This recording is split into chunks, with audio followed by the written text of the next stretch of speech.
Alright, guys. So, last week, sometime, I don't remember when, I did a video about my dreams coming true.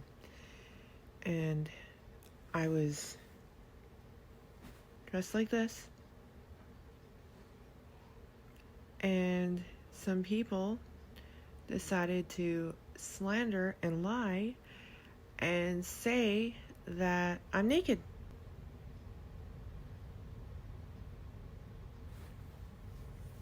I don't sleep naked. I can't even sleep without a blanket. Even in the summer, can't sleep without a blanket. But these people want to say I'm naked. So I thought I would do the same thing I did with my hair and the blanket that I did last week, and then show you guys something amazing. So you see me like this, which is the same I was last week. These are the angles I used when talking, right? Now watch this.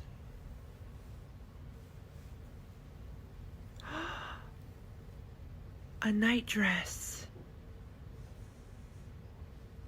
A night dress that comes right up to here.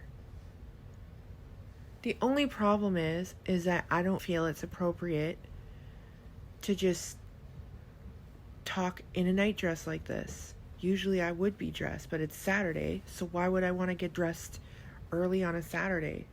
It's freaking Saturday, right? So I just put my hair down to cover my shoulders and some of my night dress because I didn't feel it was appropriate to be showing myself in my night garments, right? Out of respect, you know? Like,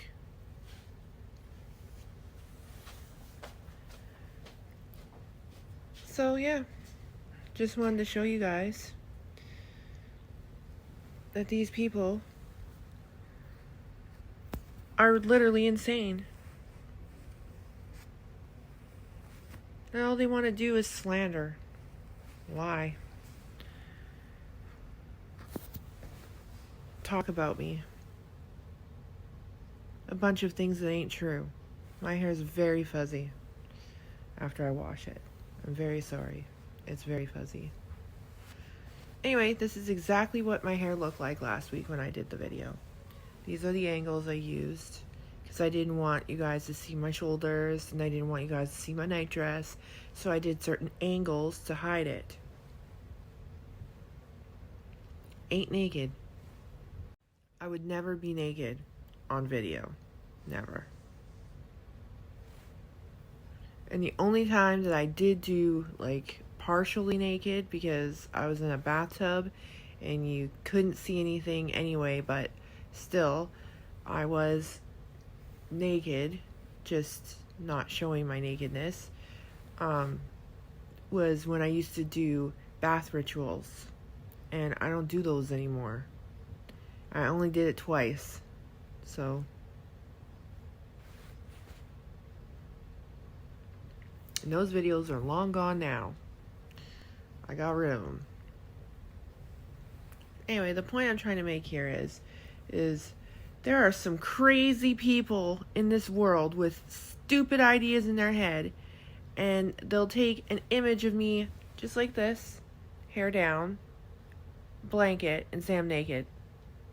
What perverts? Are they that sick-minded they have to think of some kind of perversion in their head and then make it truth? I'll show you again.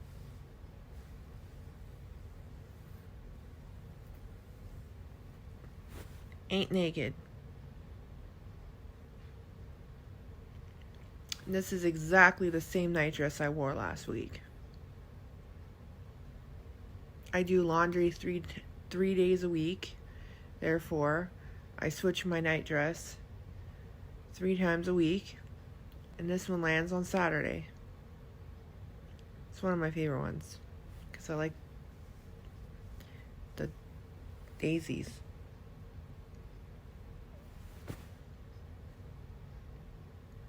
But there you have it, folks. Was not naked. Just very, very good with angles in my hair, obviously, because my hair is very thick. Very thick. So my hair, when I pull it down, covers whatever I want it to cover. And it's very long now. Like almost completely down to the bottom of my butt. So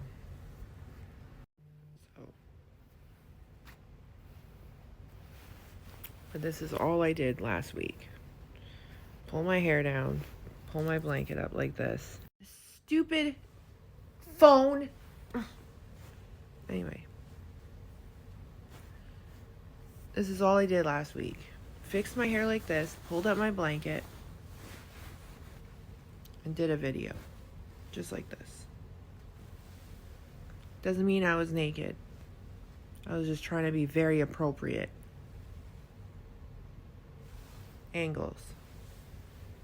See? See how the angles work here? Not to show anything that's inappropriate. So, I don't know what these people are on or doing in their life that they have to make up lies and perversions about people.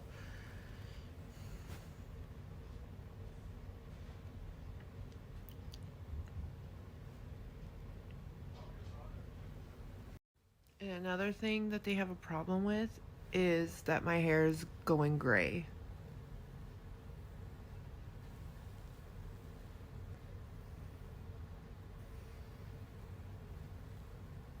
And that I haven't dyed it.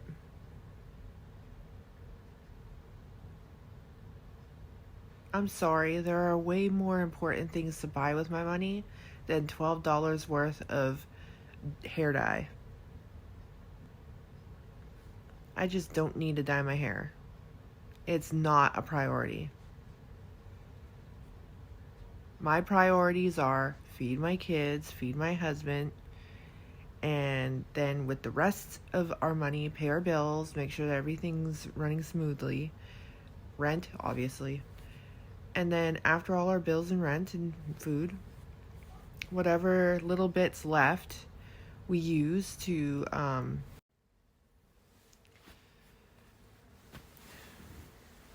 for ministry work. Now, I'm aware that the Bible tells us not to,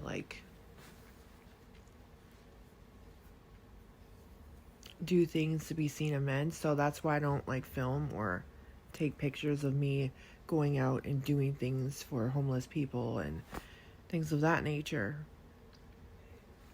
So I don't know why they have a problem with me not filming. I mean, they're always saying, why don't you practice what you preach? Well, I do practice what I preach. I thought you'd be happy I did that. And now they're like, oh, well, anybody can take pictures of a whole bunch of sandwiches and say that they're doing this and that.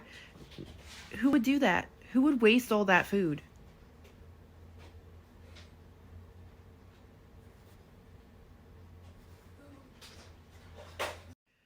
Okay, so I spent over $100 on food, okay? And then why would I spend over $100 on food that I'm not going to be giving out at all? That makes absolutely no sense. So we got $200 in donations, and we spent over $100 on food. Then I bought stamps so that I can send gifts to people, so that they don't have to pay for shipping and handling or whatever. I'll do that, right? No stamps that they need to pay for or anything like that. I did that, okay? And then this phone is not cooperating with me today. Anyway, so where was I? And then with the rest of the money, because Johnny has a bigger vehicle now, costs more for gas. Okay? So the rest, after I did what I needed to do for ministry work, went to gas so that we could get to the cities that we needed to go to help where we could. So there you go. There you have it. And in Canada, it's very expensive for gas. Very expensive. It's very expensive for food. It's very expensive for everything. I spent $40 on 3 different kinds of stamps. Canadian stamps, international stamps, and US stamps. $40. And I only got 6 of the international and US because it comes in a booklet of 6 for international and US. And then I got 10 Canadian. And it says their price is right on them. So, and then these people are saying that I'm lying. Why would I do that? If I was to lie, why wouldn't I, make a better lie?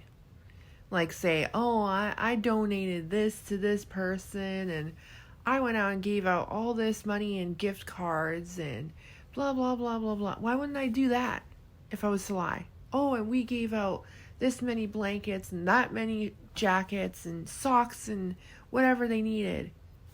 Why wouldn't I lie and say that? Why would I just say, oh, I bought sandwiches and some snacks and granola bars and a drink, and I wrote cute little notes about Jesus and spreading the gospel and encouraging messages, and I put it inside of a lunch bag and I stapled them together, and I had 40 lunch bags full of stuff, and I helped 40 people. Why wouldn't I say I helped 100 or 200 or a whole shelter? Why wouldn't I lie and just make it way more if I was to lie? Why would I say something so minimal? Why would I say something that makes me still quite sad because I want to do more? Why wouldn't I say I'm doing a lot more so that I could just, boost my own ego instead of telling the truth?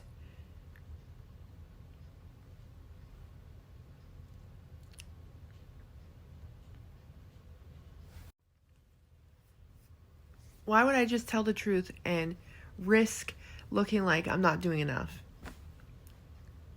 Because that's all I can do. I can't do a lot. I'm very, we're low income, okay? In our area that we live in, this is considered low income. We live paycheck to paycheck. We literally have nothing left after bills, food, and gas for Johnny to get to work. We literally have nothing left. And sometimes when we have a little bit left, we'll use that in between the times that we get donations, because we don't get donations all the time. And so we'll use our own money once in a while. For the first 4 months of us doing this, we were using our own money. Then we started getting donations. So we used the donations. Why wouldn't we? We don't need it for ourselves. We don't need the donations for ourselves. We literally used it for what we wanted to do for the homeless people. So I don't see what the problem is. I don't see what I'm doing wrong. I don't see how I'm scamming people and how I'm lying when I'm literally doing what the Lord asked me to do. Not to mention, I don't know if anybody knows this, but God, He chastises His children when they do something wrong here on earth. They get punished. So if I lie, I'll get punished. If I boast in pride and arrogance and try to puff myself up, I'll get punished for it. And I don't want to be punished for it, because I've seen what happens when people get punished for it. Job. How about David? Oh, and Solomon. Solomon got it pretty bad. Really bad. Yeah. And then Peter, obviously, in the New Testament. Don't want to be any of those people. So, I do my best, and I try very hard not to puff myself up which is why I've been staying away from social media and not doing so many dang videos, because people were accusing me of wanting to be on videos to puff myself up and all this stuff. So I walked away. Ain't no thing. I don't need to do videos. I don't need to show my face. I don't need to take selfies. I die to myself every day. I die to the world every single day. The only reason I pop in and out is because there are actual people who like to hear what I have to say and the knowledge that I hold. So, for the sake of them wanting to hear something educational and intelligent, I came and I gave a video once in a while. And like I said, I don't post selfies. I think the last selfie I posted was like months ago. I believe it was probably in September or October. So quite a long time ago.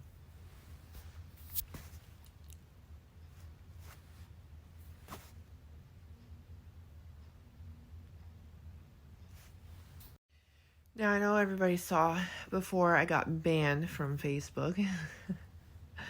I got banned for calling someone trash. I mean, I could have picked any horrible word in the whole entire world, and I chose trash. And I got banned for it. Worth it. That person deserved to be called trash. Now, other than that, before I got banned, I know y'all saw the posts that I did. I was very emotional. Why wouldn't I be? Something that hurts someone in their heart and soul, and then somebody takes that and then exploits it. I want to show you guys something real quick, okay? In this video, I'm going to show you guys something. So, because I want to post it around here, I got to make room for it. It's going to be a photo or a screenshot. It's going to be right around here. Now, do you see what her profile says? And probably right now I'm going to have an underline where I want you guys to see what I'm saying, okay? So underlining it right here. This is what she says on her page, okay? That she wants people to know. And then she goes, and it's going to take up the whole page now, so you don't have to, you're not going to see my face for a moment. Then she says this about me.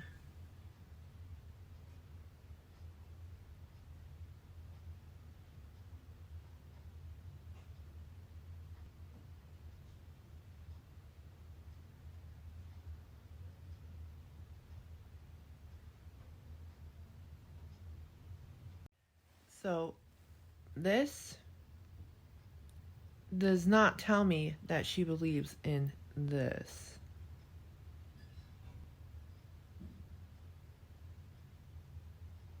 Because she would not have done what she did. And she wouldn't have said what she said. What I went through was very painful. I don't know if anybody knows this. Probably most people who knew me very, very well, and it's been a part of my life for like more than 12 years. They know that when I was about 18 and 19, I found out something horribly wrong about myself, because of an incident. Okay, I don't want you guys to have sympathy or anything like that. It's all in the past, and I've gotten over most of it. But when I was about 18, I was sexually assaulted. Nobody believed me. And I don't care now, but at the time I was very upset about nobody believing me. And it turns out that the amount of damage that was done to me caused so much damage that I would never be able to have children naturally. To say that I would need some kind of medical intervention to have children, okay? Knowing that, I was very determined to have children around that age because I thought I couldn't, right? So obviously I wanted to prove the doctors wrong. I was like, no, I'm going to have kids. I'm going to have them, right? So I got into a relationship with a man for 3.5 years. We were planning on getting married. So this was in 2008 now. And we were trying. I went to an OBGYN, which gave me some pills called Serophene and some other hormone pills. And I was going to be high risk anyway. It doesn't matter because of the damage done inside. Like internally, I would have to be monitored. And I was. Both pregnancies, I was heavily monitored. Anyway, so around September 2008, I kind of knew I was pregnant. I didn't know how I knew, but I knew I was. And I had to wait until my missed period to prove it. And so I had a missed period. I went to the doctor. And the first test was a P test. And it came back positive. I went to my OBGYN that same week. He did 2 blood panels to confirm, and that my hormone count was going up. So that was 2 blood tests. I went, it was confirmed the next week I was pregnant. Then he sent me for another one to make sure that my blood levels were still going, like the hormone was still going up. And a week later, it was going quite high. So I thought, yay, I'm pregnant. I was very excited. But let's rewind a little bit. I was assaulted by my brother a week before I found out I was pregnant. I was assaulted by my brother. I was kicked in the stomach. And then, so 2 weeks later, my hormones are still going up. I'm pretty good. I'm pretty much pregnant, right? So there was no problems going on. Everything was fine. Hormones are going up. I'm not having a miscarriage. Things are looking good, okay? Early in the morning on October 1st, 2008, I woke up morning sickness. Every single morning at 6 a.m. I did. Every single morning. It was like clockwork. 6 a.m. morning sickness. So I got up, came upstairs from my room. I was in the bathroom waiting to throw up, just rocking back and forth in front of the toilet. But something didn't feel right. I crawled out of the bathroom. I had like a weird pain. At first it felt like something was pulling my uterus or my womb, pulling it down. And then it felt like claws all around inside. Claws just scratching and pulling and dragging. So it was like the worst possible pain you could ever feel. It was like having a chainsaw going off inside of you, basically. Like it felt like somebody was ripping me apart from the inside. And I couldn't even make a screaming noise or anything. I couldn't do anything. All I did was call for my boyfriend, and then I told him to call 911 because there was something wrong. So the ambulance came. I finally threw up. They said, "Oh, you're in morning sickness." Because I told them I was pregnant, about 5-6 weeks. That's what was confirmed. They took me to the hospital to check me out.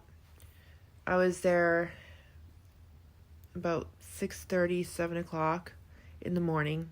They gave me a blood test to make sure that my hormones weren't dropping. And so there's the 4th blood test to confirm.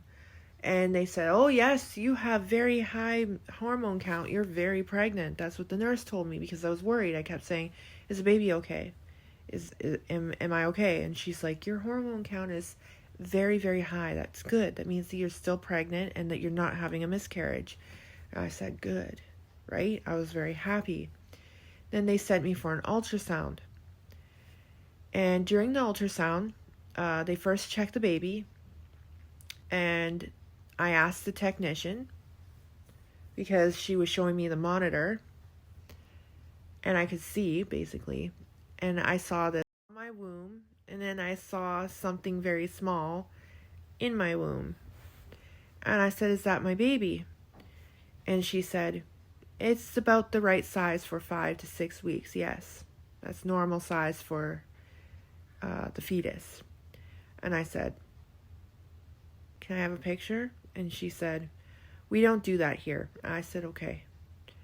So then she moved the camera around. She couldn't see much, so she had to turn into the internal camera. And I'm pretty sure all women know what that is. So that's when they took the pictures of the cysts. They were measuring the cysts on my ovaries, and I seen them. They were freaking big, like really big. And then I went back to the waiting room. I ate because I was super hungry, and they let me eat. So I ate. At this point in my pregnancy, all I wanted was cheese pizza. So we had to find a place that had cheese pizza because that's all I wanted to eat. And so I ate cheese pizza. I had a Timmy's coffee. And then I waited. And then I started having pain again after eating. Really horrible pain. So they got me into a recliner chair, gave me some fluids. So they put an IV in me. And then they gave me some pain meds. And I asked them before they even gave it to me, will this hurt the baby? And they said no. So they gave it to me. Then I was waiting. I was a little bit groggy and like drugged up now. I don't know what they gave me. I really don't. And then they took me into a room with a doctor or a surgeon or an OBGYN on call or whatever you want to call her. And it was a woman, not a man. And she said, so we found 2 cysts. One 6 centimeters and one about 8 or 9 centimeters. I didn't understand what that meant. I was like, what does that mean? And she said, well, one of them is torsioning, which means it's twisting and it's about to pop. And if that happens, you will hemorrhage, bleed out, and die. I said, oh.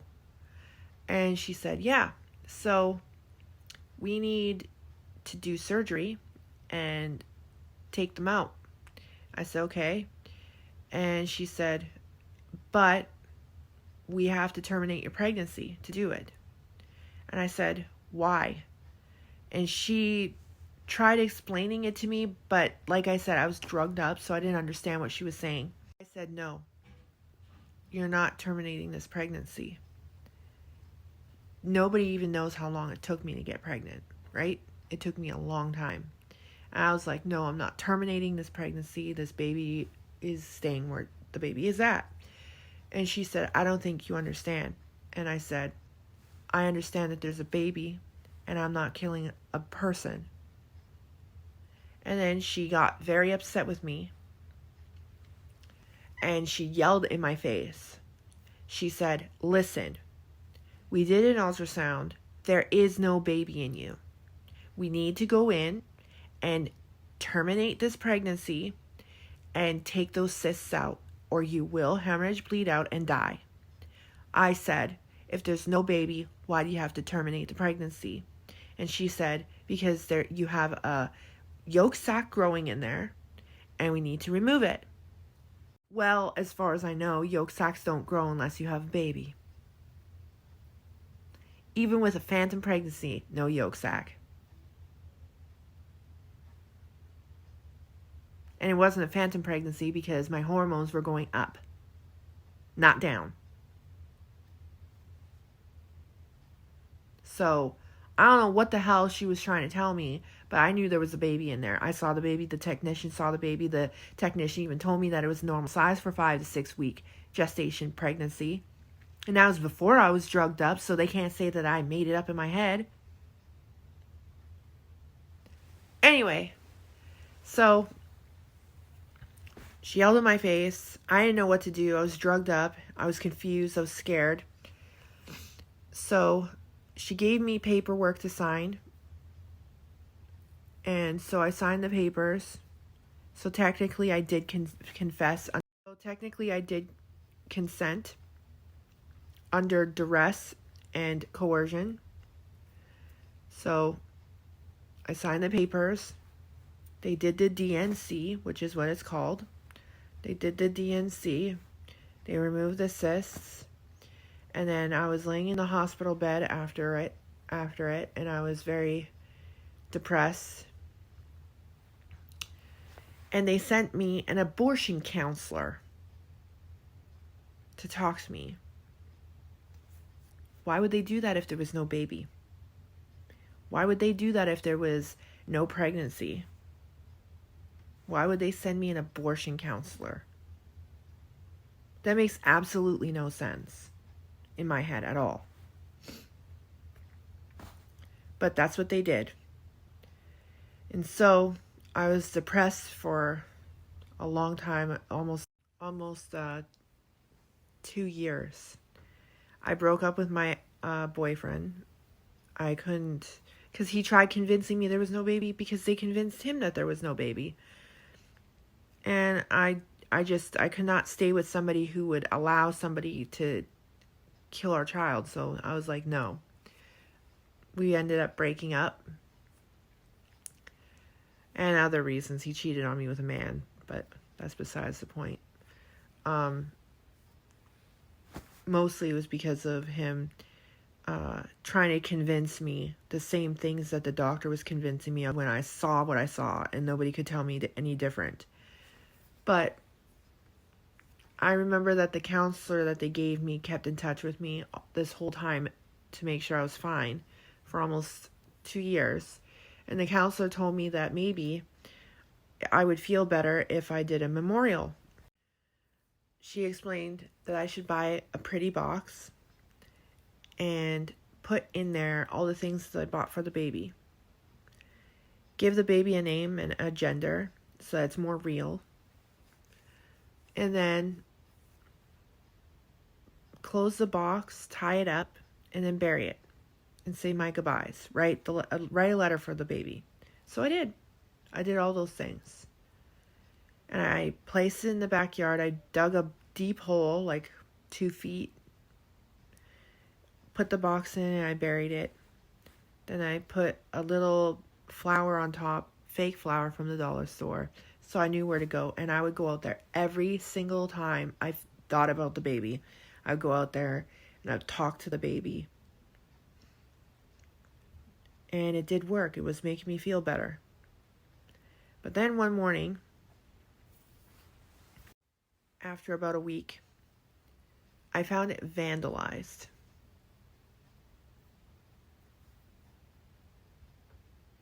And I got mad. And I accused people in my family of vandalizing it. We had a huge fight. My mom called the cops. The cops threatened to arrest me, even though I was I was very upset. And I asked the woman officer, how would you feel if you just lost your baby? You did a memorial for your baby. You visit your baby every single time the baby goes through your mind as a thought. And then somebody comes along and they destroy that memorial that was helping you get out of the depression you were in. How would you react? And I was crying when I asked her this question. And her demeanor fell. Her demeanor changed. She started relating to me on a woman-to-woman level. And she said, I think I would probably react the same way you did. And I said, yeah. I'm not being violent. I said, I'm not being violent. I'm upset. I just want to know what happened to my child's grave. That's all I want. So that I can get closure and move on from it and make another grave or fix what the damage that's been done. Isn't that reasonable? And she said, yeah, that's absolutely reasonable. So, after my depression, which took almost 2 years, like I said, so I was now 23, I decided to go and get my GED and go to college. I wanted to be a psychologist. But I needed credits that I didn't have, so I had to do a lot to try and build up the credits that I needed to get into the university I needed to go to become a psychologist. So I was working on those credits. And I settled for becoming a community service worker, which is, suffice to say that I would be working with prostitutes, drug addicts, and homeless people. And I wanted to do that. Mostly because I knew that there was a lot of teenager pregnancies and I knew that those children or teens were living in shelters and homeless in my city. I knew this because, well, I could see them taking the bus every single day I seen them down at Surrey Central. A lot of homeless pregnant teenagers.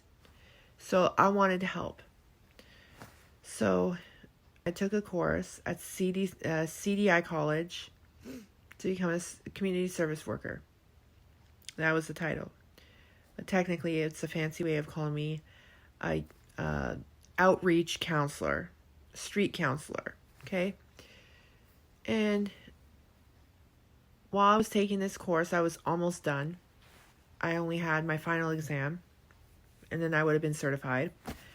But then I was in a brand new relationship with my now husband, Johnny, and he wanted to move to Richmond, so we moved to Richmond. I lost my bus pass, and the day I found out I lost my bus pass was the same day I found out I was pregnant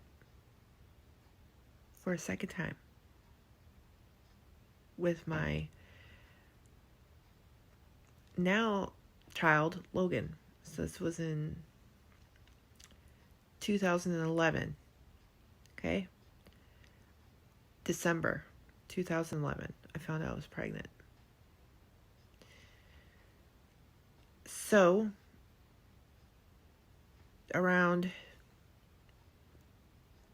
February 2012, I ended up having that feeling again. Like October 2008. I ended up in the hospital again. And I knew what it was. I knew that it was ovarian cysts. I knew that one was torsioning.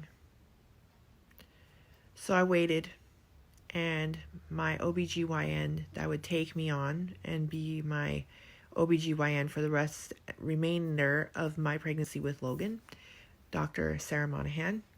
She came down and she talked to me about the cysts. They took pictures of them, and this time they were much bigger than the first time. So I had an 8.5 centimeter cyst on one side, and I had a 9.5 centimeter cyst on the other side. So they were much bigger than the last time. And she told me they're very big. If we go in and take them out, we might not be able to have viable tissue left to keep your ovaries in you. So I would be losing my ovaries if they did the surgery. I said, but do you have to do the surgery? And she said, we don't know. We have to keep an eye on it. You're going to have to stay here for a couple of days. And so I was scared. I pleaded with her. I said, please, if you have to take them out, please don't make me terminate this pregnancy. She looked at me very confused, and she said, why would I do that? And I told her what happened to me in 2008 when the doctor screamed in my face and told me I had to. She said, we didn't have to. No one would have to do that. We don't go through the uterus and the womb to get to the cysts. We can do non-invasive side of your belly. And she was very confused, and she apologized to me for my experience. And I told her, if I had have known that, I wouldn't have terminated. And she said, that doctor, I don't know what they were thinking, but they shouldn't have forced you to do that. So I got in touch with a lawyer who's Johnny's friend, and I asked him, is there anything I can do? And he said, well, you could gather some evidence of what happened that day. The blood tests that were done from your OBGYN to prove that you were pregnant. The blood tests from the hospital that proved that you were pregnant. And any supporting documents like the technician's notes about the ultrasound, things of this nature. So I gathered all of that. And then when I did, I asked his friend, so can I do something? And he said, well, you had 2 years from the incident to file something. And then I said, well, there's going to be a problem then, because this happened in 2008 and it's now 2012. And he said, oh, he told me that there would be no point in doing it then, because they could argue that it was 4 years ago, and they could make me go to court for the rest of my life and the rest of my children's lives, and I would probably never see a dime. So I had to weigh the options, and I was already over it, kind of. Learning that I didn't have to terminate the pregnancy really spun me around. It made me very upset, obviously. And on top of that, I had hormones from my new pregnancy, so I was extra sensitive. And Johnny said to me, if it's important to you, we'll do it. But if you think that it would stress you out too much and you'd probably lose this baby, don't do it. And because I was already on high risk monitoring in my new pregnancy, I thought that it would be better if I didn't, so that I could take care of myself during my pregnancy. So there's a lot of factors that went into why I didn't sue the doctor. But these people want to say that, oh, well, you just didn't care enough, or you didn't think that this person would do this to another person. I hope they did. And I hope that person sued them. And I hope that they lost their license. But I wasn't going to do that and lose another pregnancy. So, whatever. Say whatever you want. Say whatever lies you want. Spread whatever rumors you want. Slander however you want. And make yourselves puffed up and feel good for tearing down another woman. Even though you're saying you're all about women's equality. You're not about women's equality if you're doing that to another woman. Suffice to say, that was what happened to me. There was many other tragedies that happened to me throughout my life. But that was the one that I decided to speak out about, to probably help put into another person that they didn't have to go through a horrible thing and feel like they were alone. I was just trying to relate with someone. And just so you know, since coming to Jesus, I've helped 2 women not have abortions. 2 women. I think that that's a pretty good start, if you ask me, on the road of helping women. And if they need any other support, like a babysitter, I'd be happy to help them, because I love babies. So, and I've had two, so it's not like I don't have experience with taking care of babies. That being said, these women are trash. They need to hear it, and they just need to accept it. You're trash, okay? You're not no lovely moon. You're lovely trash, okay? And trash isn't lovely. So if you want to put the name lovely beside trash, go right ahead. I can tell you this much. God is going to deal with you. God is going to deal with you. And I just hope I'm there to see it.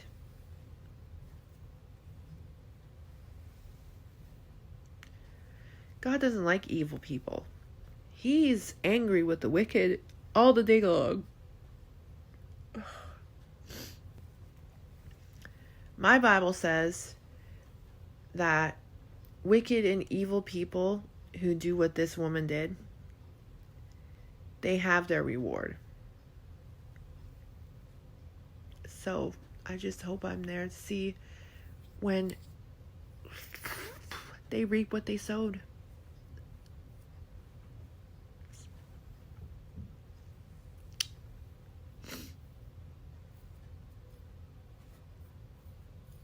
And like King David,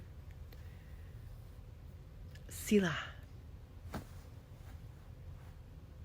So tomorrow evening I'll be out of Facebook jail. At which point I'm gonna just continue on with what I've been doing. Posting encouraging, edifying scriptures and or posts. I'll probably get updates on what happened with the convoy today. I'm staying away from social media until I can comment again, because I'll just get frustrated if I'm on there today and I can't comment. So I'm staying away until tomorrow, when I can comment again, which will be around 6 p.m. So that's when I'll be back on social media. I did this video just to explain, for those who may be like, why didn't you comment back, or what's going on? I'm just banned. I'll be back. And yeah, so today I'm praising the Lord, reading my Bible, praying, and singing praises, and just relaxing. If I'm able to, in 2 weeks, which most likely I will be able to, I won't be sitting at home. I'll be out.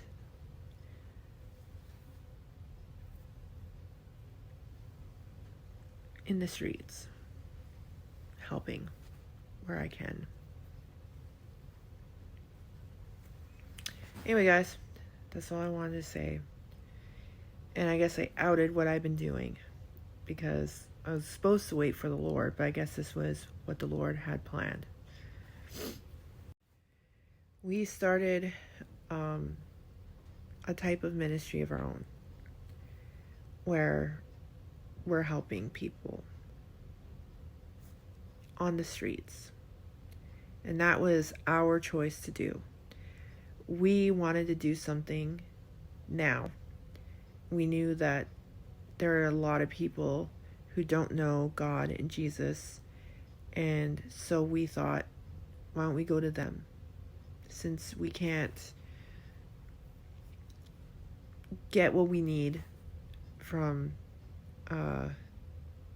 other churches, why don't we just give what's needed as a human temple? So this human temple with the Holy Ghost and Jesus living in me has gone to other human temples and brought the gospel and love and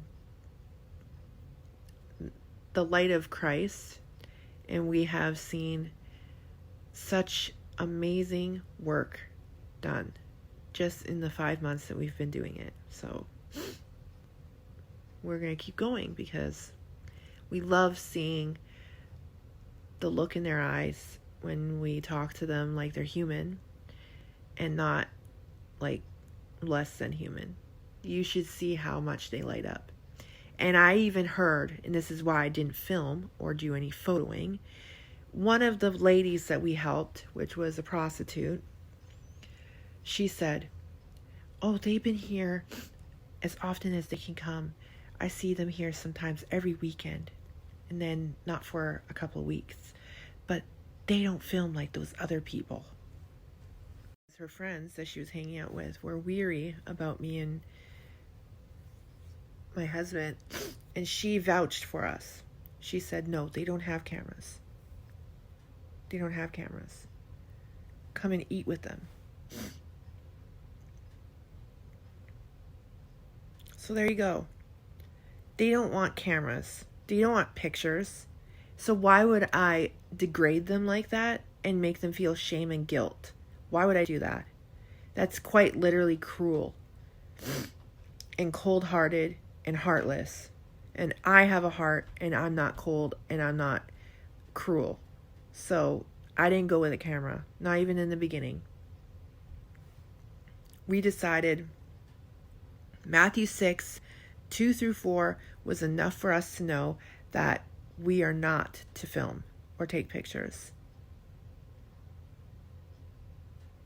We're not doing it to be seen of men. We're not doing it for validation. We're not doing it to boast our own egos. We're not doing it out of arrogance and pride. We're not doing it for any of the human fleshy emotions. We're doing it because there's a need and we want to serve. That is why we're doing it. And the Lord knows our hearts and searches our hearts every single time we go out.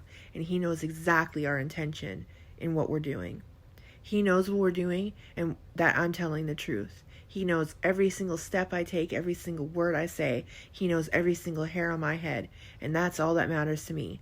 My Lord and Savior, as long as He knows the truth and He knows that I'm doing it out of love and out of service because I want to serve. I don't want to just sit here and do nothing and say I want to do things and never do them. I'm going out and doing what I say I want to do. And that's just that. So, Jesus knows, God knows, the Holy Ghost knows, and that's all that matters to me. So whatever you guys want to say and lie and slander and rail against me with, go right ahead. Because when I get to the gates on that day, what does it say? The fruit of my hands will be quite ripe and fruitful. So, it doesn't matter. The fruit of my hands are enough for me. And I'll have so many crowns to give to Jesus. And I can't wait to give all of my crowns to Him. See, that's another misconception that most Christians have. They're building crowns. Yeah, but guess who they're going to? Jesus. It's not for us. That's why I want to build crowns. I want Jesus to have a lot of crowns. He's worthy. And He has done a work in me. He has done a mighty work in me. And so I want to do a mighty work for Him while I'm here on earth in His name and spread His love and shine His light, because we are supposed to be His light in this darkened world. We're supposed to be the remnant in this fallen world, these last days, this last hour, these last minutes. And so that is what I'm doing. I'm doing the most that I can now before it's way too late and I can't. So that's what I've been doing. And I don't care what anybody says or doesn't say about what I'm doing. Jesus knows. That's all that matters to me. So there's my life story, y'all. Well, a fraction of it. I'll be back another day when I'm dressed. Today's Saturday and I literally just woke up, so I'll catch you guys on another day when I'm dressed and my hair straightened. Until then, love you all. God bless you and keep you, all those who love our Lord. Father God and the Lord Jesus Christ in all sincerity. Amen.